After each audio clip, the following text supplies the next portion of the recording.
Hello, this is Jeff. I thought I would do a little tutorial on how to move from prototyping into production for manufacturing, basically on a CNC mill. And I got a couple of little strategies I use to help me keep the time down quite a bit. The first part here, this is goes on a guitar. It takes about 5 minutes to machine. And that's with pretty concise toolpath. There's not much you could do to get it to machine much faster.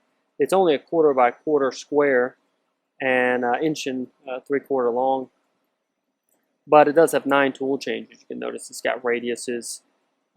Needs to be cut to length. It's got a pocket, chamfers, drilled holes. It's got a lot of little features in there for being such a small part. At 5 minutes apiece, it's not too bad, if you're running one per vise. But if someone says I want 1,000 of these, well, then you have to adjust your strategy so that you're not running, for 83 hours. I think is what this would take, and that the time that's generated here, that doesn't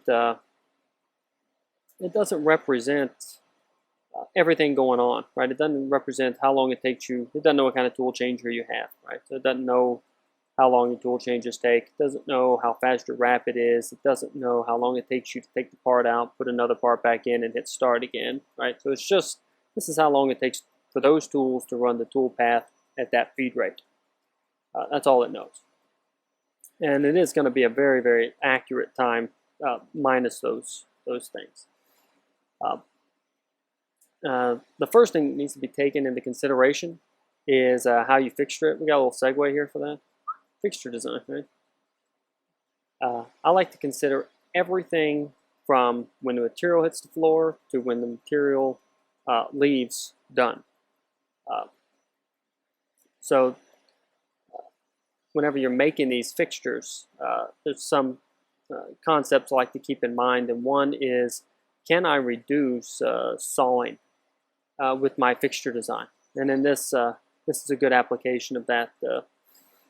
We save a lot of sawing with this. Not just sawing, but measuring each piece as they come off the bandsaw. We kind of push that out of the picture, and also handling each individual piece, from moving them from the saw to where the machine is going to be at, keeping them orderly because they're falling all over the place or whatever, and then handling each individual piece as they go inside the fixture, right? And making sure that you're going to clear on both sides.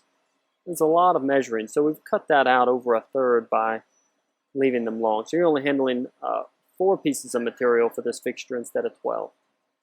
You're not sawing 12 pieces of material, you're only sawing 4. So a lot of time saved there by this fixture design. Also, the way we bolt it up, we try to maximize the amount of parts we hold per clamp. So in this situation, this clamp can hold, every screw holds 1 part. So every cell holds 2 parts with 2 clamps. Try to maximize that, and that's going to be based on your job. If you're running 10,000 or 20,000, maybe you can justify a little hydraulic fixture where instead of doing 1 screw per part, you can hit 1 button and it releases all your parts. But for this job, we're just saying we're running about 1,000 parts. That's about what we ran.